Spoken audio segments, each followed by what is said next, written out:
Hi, we are here for a therapeutic Thursday. Hi, we are here for a therapeutic Thursday. And we are here for a therapeutic Thursday. Hi, we are here for therapeutic Thursdays. Today I want to touch on work-related stress. So basically, just like the stress that you deal with from your workplace, from your work environment. And I know that we have talked about stress in the past, of how to deal with it, and what are some of the coping skills that you could implement in order to decrease your stress level. But I really want to touch on how to decrease your stress level when it comes to like your workplace, because again, our workplace, our work environment, like that's your livelihood. This is the way that you feed your family. So this is stress that you pretty much deal with because you have to. Like sometimes it's just no way around it. And the balance within it is, it's just unleveled to the point where you find yourself not wanting to be in that field anymore, or not wanting to be in that career anymore, just because of the stress that it causes you daily. So a lot of people are able to push forward and keep it moving until they get to the point to where they're able to manage it, and they know like, okay, I got this. I just have to like put some things in place. So that's what I'm going to talk about today. I'm going to talk about how to treat this work-related stress. I'm going to talk about how to cope with it, how to get past that like huge obstacle of feeling like it's defeating you. Those are some of the things that I'm going to touch on. So workplace stress has an adverse effects on workers' mental health, within an increased risk of anxiety, burnout, depression, and substance abuse disorder. So all of those things are kind of tied to the stress that you endure from your workplace. So many people do they experience a burnout. I know in the field that I'm in, which is mental health, we definitely experience a burnout. And it's because we have so many things that are required of us after we service a client. Just doing a therapy session, that's the easy part. After the therapy session, you have so much that you have to do. You have so many deadlines that you have to meet.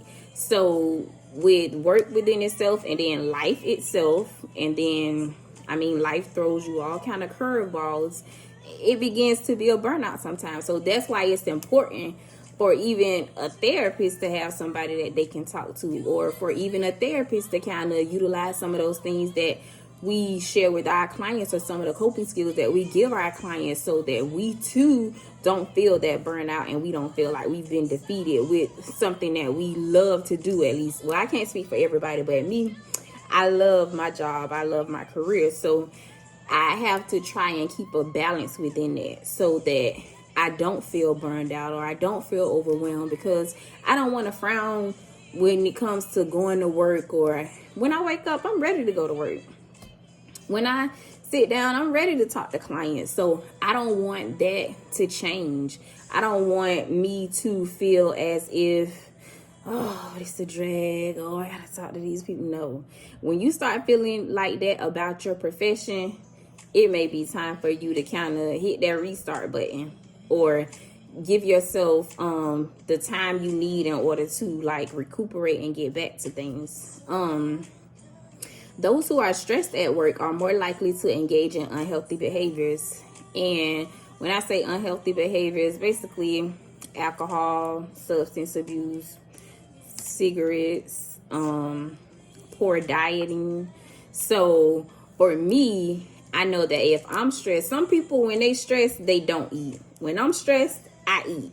So that's a unhealthy diet pattern right there. So if I'm stressed, or if I feel like I have so much on me, every time you look, I'm like, I'm hungry. And it's not that I'm hungry, it's just that my anxiety and my stress, and it all has me like, and this is what I revert to. Some people revert to alcohol. Some people revert to a substance. Some people may revert to shopping. That's another thing that is like an unhealthy behavior. Some people revert to things such as like gambling, video games, like there's a list of things. But when you experience this stress, a lot of times it comes from the demands of your job, and things that are excessive or greater than your capacity to cope with. So, but you have to be able to identify that. You have to be able to know, like, what can I handle? What can't I handle? Okay, I have like 10 things due, but you only get 24 hours in a day. And out of those 24 hours, you're only spending about 8 or 9 of those hours at work. Are you going to take work home with you? A lot of times we do. So, but even in that, if you're a full-time mom or you're in school, like, who knows what other things you have going on? How much time do you have to spend on, like, your work? So you really have to find a balance, like, somewhere in there so that you're able to handle whatever it is that you're faced with at work. So some coping skills to help this work-related stress is act rather than react. So when you have things that are due, if you like gotten in trouble for something or gotten written up, or just say you wasn't able to do something that you know was due and you were supposed to have it done, and now your boss is coming down on you, or you're in fear of losing your job, like, versus you getting all bent out of shape and just like hysterically allowing it to kind of just swarm over you and take control of you, I would say, see, what are some of your options? What can you do? Who can you talk to? Like, use your words. I mean, I know that sounds like elementary, and it's something that I do tell my kids, but sometimes you have to tell adults, like, people can't read your mind. You have to use your words and, like, explain yourself, explain what's going on. If you having a hard time, nobody can look at you and just figure out, oh, she got this, that, and the other going on, and this is what she's going through right now. No, I won't bother her with this. I'll give her more time with that. Your boss is not going to automatically know that. So now you have to maybe go to them and share some things and say, hey, I realized I did have this due. I knew this was a deadline, but this is what I'm dealing with. But I'll get it done. If I can have this amount of time, I'll get it done. But this is what I'm dealing with at home. This is something that's going on with my kids. Or like, start explaining. If you just sit back and act as if, okay, well, I just didn't do it, what type of reaction do you think you're going to get from your superiors? So breathing techniques are good. A lot of people don't use breathing techniques. Some do. Some feel as if they don't work, but that's totally up to you. Me personally, I love the Calm app. So a lot of times before I even engage with a client, or if I'm parked outside before I even go in, I'll turn on that Calm app and listen to whatever it is they tell me to do. Deep breathing, the water is playing in the background. It really helps. You should try it. Eliminate interruptions. So when you know, at work, sometimes we talk amongst each other. Sometimes we do other things. Sometimes we get on our social media and scroll, and before you know it, we've been scrolling for an hour or so. So you got to kind of eliminate your interruptions so that you're able to get things done, so that you're not behind and then you're not being reprimanded for things. Identify self-imposed stress. So self-imposed would be things that you're kind of bringing upon yourself.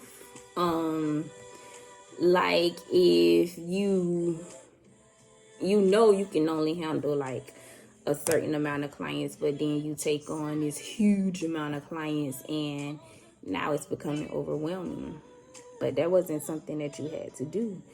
That wasn't something that you were required to do. That was something that you initiated on your own, and now it has become too much. So that was something that you kind of had control over.